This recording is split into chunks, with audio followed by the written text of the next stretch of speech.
Bad breath यानी मुंह से बदबू आना. If you are suffering from bad breath then obviously it's a embarrassment for you and annoying to the other person to whom you talk. Bad breath की बहुत सी reasons हो सकती हैं, जिसमें मोस्ट ऑफ द रीज़न ये होती है कि आप अपनी ओरल हाइजीन का ख्याल नहीं रखते. इसके अलावा कुछ एक्स्ट्रा ओरल कॉजेज होती हैं. जितने भी पॉसिबल कॉजेज हो सकती हैं बैड ब्रेथ की, वो मैं अपनी लास्ट में वीडियो में डिटेल से शेयर कर चुकी हूँ. अगर आपने वो वीडियो नहीं देखी तो जाके ज़रूर देख लें. आज हम इस वीडियो में डिस्कस करेंगे वो कौन सी ट्रीटमेंट्स या प्रिवेंशंस हैं जिनको फॉलो करके हम अपने मुंह की बदबू से निजात पा सकते हैं. इसके अलावा कुछ होम रेमेडीज़ जो कि आपके लिए यूज़फुल हो सकती हैं. So let's start the video.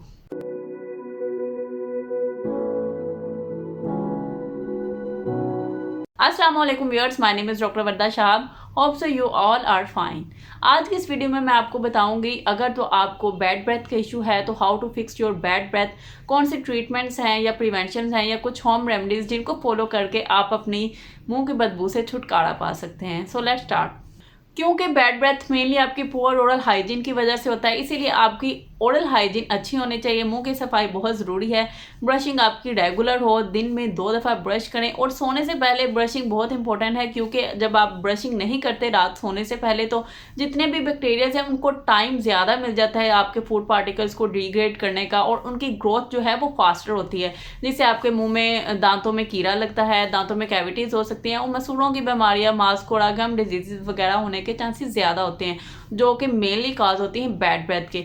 लिहाजा आपकी ब्रशिंग रेगुलर हो. इसके अलावा 2 दांतों के दरमियान कुछ फूड पार्टिकल्स रह जाते हैं जो कि आपके ब्रशिंग से रिमूव नहीं होते, तो उसके लिए आप डेंटल फ्लॉस यूज़ करें.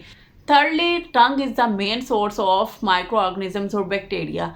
तो आपकी टंग का क्लीन करना बहुत ज़रूरी है, क्योंकि बहुत से जर्म्स इसमें ग्रो करते हैं और मेनली ये बैड ब्रेथ की रीज़न होती है. तो इसके लिए टंग स्क्रैपर होते हैं. इसके अलावा आपके ब्रश के जो बैक साइड है उसमें रफ सा एरिया होता है, उसके थ्रू आप अपनी ज़ुबान को साफ़ कर सकते हैं.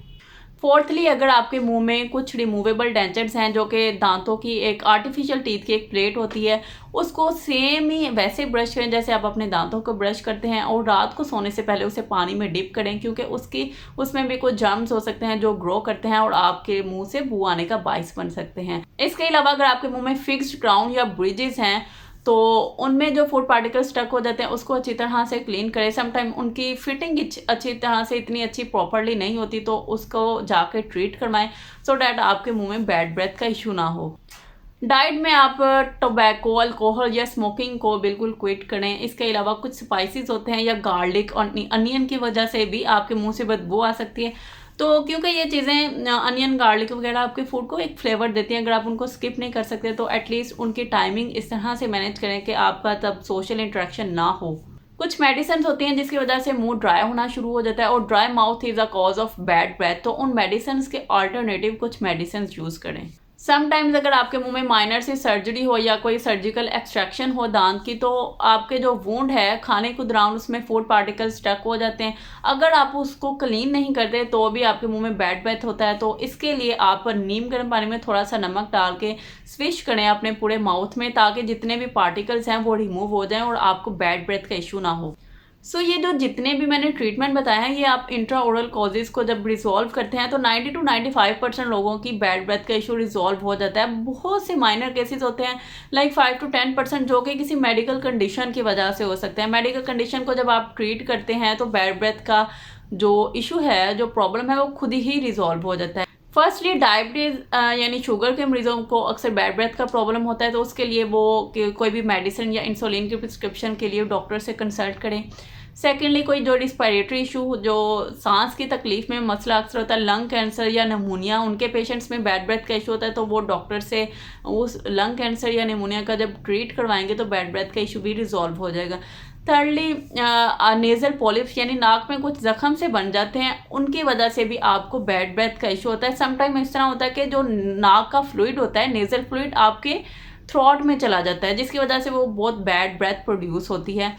इसके अलावा अगर आपको टॉन्सिल्स हैं, टॉन्सिल स्वेल है, टॉन्सिलाइटिस है, तो उसको ट्रीट करवाएं. फाइनली जो एक स्टमक की प्रॉब्लम की वजह से मोस्टली लोगों में ये मिथ है कि हमारे मैदा नहीं ठीक, इसकी वजह से हमारे मुंह से बदबू आते हैं। तो ये बहुत रेयर केसेस होते हैं। मोस्टली जो उनकी रीज़न होती है बैड ब्रेथ की, वो उनके मुंह की सफाई ना रखने की वजह से होती है। तो बस 1% केसेस होते हैं जो इनको कोई बीमारी हो, लाइक गर्ड या एक स्टमक की बीमारी है जिसमें आपको बदहजमी का काफ़ी सीरियस प्रॉब्लम होता है। तो उसमें जो है ना वो आपको बैड ब्रेथ का इशू होता है। अगर तो आपको ये है तो आप इसको ट्रीटमेंट करवाएं प्रॉपरली, सो डैट आपकी बैड ब्रेथ का इशू भी रिजॉल्व हो। So these are all the medical condition जिसकी वजह से बैड ब्रेथ होता है। अगर आप इसको ट्रीट करवाते हैं तो आपकी बैड ब्रेथ का इशू रिजॉल्व हो जाता है। Let's move on the home remedies जो कि आपके लिए कुछ हद तक हेल्पफुल हो सकती हैं।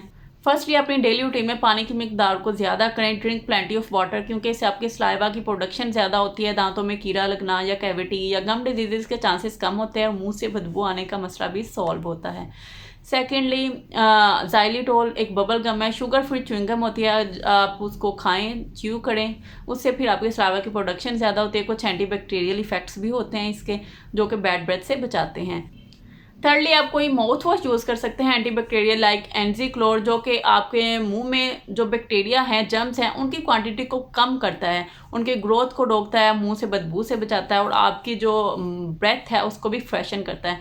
बट ये जितने भी माउथ वॉशेज़ हैं आप बगैर प्रिस्क्रिप्शन के यूज़ ना करें, क्योंकि इनको एक हद तक यूज़ कर सकते हैं। कुछ माउथ वॉशेज़ ऐसे होते हैं कि वो आपके दांतों के कलर को ख़राब कर सकते हैं, आपके टेस्ट में डिस्टर्बेंस कर सकते हैं। तो बेहतर यह है कि आप अपने डेंटिस्ट से एक दफ़ा कंसल्ट करके फिर इन माउथ वॉशेस को यूज़ करें। इसके अलावा मिंट यानी पुदीने की कुछ पत्तियां आप लेके उसको च्यू करें। एक तो इसमें मेंथोल होता है जो कि आपकी ब्रेथ को फ्रेशन करता है। सेकेंडली इसमें एंटीबैक्टीरियल इफेक्ट होता है जो कि आपको बैड ब्रेथ से बचाता है। Reduce your sugar consumption because sugar is the favourite food of bacteria. आप जितना शुगर ज़्यादा लेते हैं तो आपके चांसेस ज़्यादा होते हैं आपके दांतों में कीड़ा लगने के, बैड ब्रेथ के। तो जितने भी आप केक्स, बिस्किट्स या स्नैक्स, ड्रिंक्स वगैरह हैं उनके यूजेज को लिमिट करें और कोई भी शुगरी डाइट लेते हैं तो उसके बाद कूली ज़रूर करें। योगर्ट का यूज़ अपनी डेली रूटीन में ज़रूर करें क्योंकि ये भी आपकी बैड ब्रेथ के लिए हेल्पफुल होता है। इसके अलावा लौंग और इलायची, इसको किसी तरीके से भी अगर आप यूज़ करते हैं तो ये भी बैड ब्रेथ को कम करता है। ग्रीन टी का यूज़ अपनी डेली रूटीन में करें क्योंकि इसमें कुछ एंटीटॉक्सिन्स होते हैं जो कि आपके मुंह में जितने जरासीम है जो बदबू पैदा करते हैं उनको किल करते हैं। So this was all about how to fix your bad breath. Hope so ये वीडियो आपके लिए हेल्पफुल होगी। अगर तो आपको ये वीडियो अच्छी लगी, like, share, comment and subscribe my channel. Thanks for watching. Stay tuned with me. Stay safe and stay healthy.